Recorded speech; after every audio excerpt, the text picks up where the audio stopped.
Nesse vídeo vou te apresentar a história ou porquê Deus matou Uzá ao tocar na Arca da Aliança.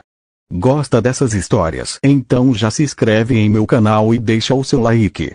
Se você quer mais história como essa. Vamos lá. Quem foi Uzá na Bíblia? Uzá foi filho de Abinadab, o homem que hospedou a Arca da Aliança em sua casa após as calamidades que atingiram os filisteus. A história de Uzá ficou conhecida na Bíblia principalmente pelo fato de ele ter sido morto ao tocar na Arca do Senhor enquanto ela estava sendo transportada para Jerusalém. De acordo com o texto bíblico, Uzá tinha dois irmãos chamados Eleazar e Aiô.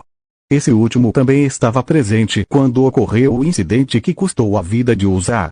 Alguns estudiosos argumentam que talvez Uzá e Aiô não fossem especificamente filhos de Abinadab, mas um descendente dele. Talvez um neto. De qualquer forma, Uzá e Aiô pertenciam à casa de Abinadab.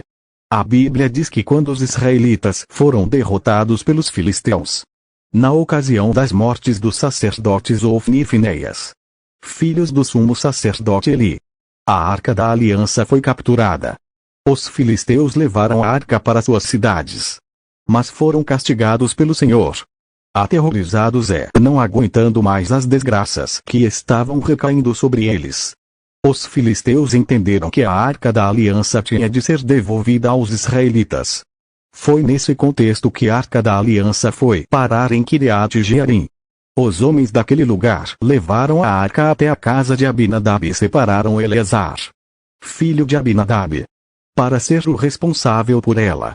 A morte de Uzá depois de muitos anos que a arca estava na casa de Abinadab.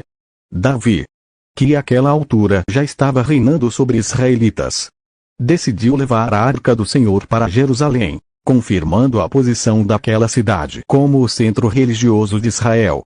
O problema é que a missão de transporte da arca foi um verdadeiro desastre. A Bíblia diz que eles colocaram a arca em um carro novo tracionado por bois. E Uzá e Aiô ficaram responsáveis por dirigir a carroça. A princípio, o transporte da arca foi acompanhando de uma caravana que fazia uma grande festa perante o Senhor até que algo aconteceu. Quando a caravana estava chegando à eira de Nacon, parece que os bois tropeçaram ou fizeram algum movimento que fez com que a arca pendesse. Foi então que, de forma precipitada, Uzá estendeu a mão para segurar a arca, e a ira do Senhor se acendeu sobre ele. Dessa forma, Deus feriu Uzá e ele morreu ali mesmo, ao lado da Arca da Aliança. Por conta disso, aquele lugar ficou conhecido como Perez Uzá, cujo significado faz referência ao irrompimento da ira de Deus contra Uzá. Esse acontecimento deixou o rei Davi muito abalado. Ele teve medo do Senhor, e naquele momento até desistiu de continuar o transporte da arca para Jerusalém. Então a arca foi levada para a casa de um homem chamado Obed-Edom, onde permaneceu por 3 meses. Porque Uzá morreu ao tocar a arca de Deus.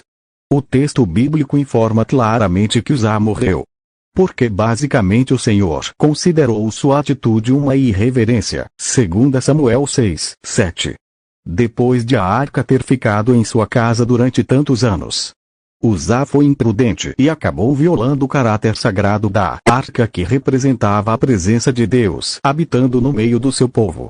Acontece que eles estavam transportando a arca de forma completamente inapropriada à luz das recomendações divinas. Deus havia ordenado que quando a arca fosse transportada, os coatitas, família dos levitas da qual a linhagem sacerdotal também foi separada, tinham de carregá-la sobre os ombros. Números 4:1-20. Mas naquela ocasião eles estavam carregando a arca sobre um carro de bois. Algo semelhante ao que havia sido feito pelos filisteus quando capturaram a arca. Porque Deus matou Uzá e não matou os filisteus que tocaram na arca. Nesse ponto muita gente não entende por que Uzá morreu ao tocar a Arca da Aliança. E o mesmo não aconteceu imediatamente aos filisteus que antes dele tinham capturado a arca. Na verdade, Deus havia permitido que a arca fosse levada pelos filisteus como juízo contra Israel. Além disso, o propósito de Deus era uma manifestação ainda maior de seu poder entre os povos estrangeiros, pois durante o tempo em que a arca ficou com os filisteus, Eles foram castigados com grandes calamidades. E sua principal divindade, o Deus Dagon, foi humilhado ao ter sua imagem despedaçada diante da arca do Senhor. Mas no caso de Uzá foi diferente. A arca havia ficado aos cuidados de sua família por muitos anos. Por conta disso, a maioria dos estudiosos entende que provavelmente aquela era uma família de levitas.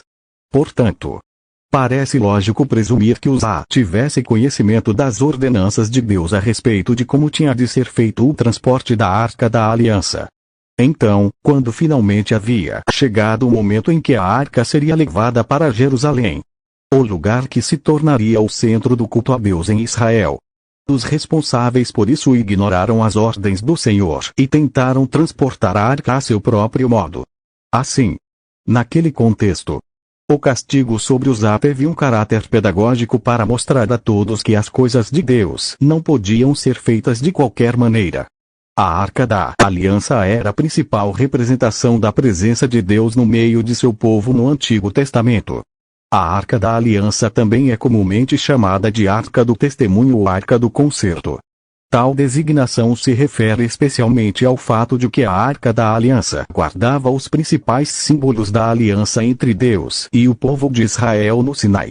A figura da Arca da Aliança é amplamente conhecida entre os cristãos. Porém, muita gente possui dúvida sobre o que era a Arca da Aliança realmente. Também é verdade que muita gente interpreta equivocadamente o significado da Arca da Aliança nas Escrituras.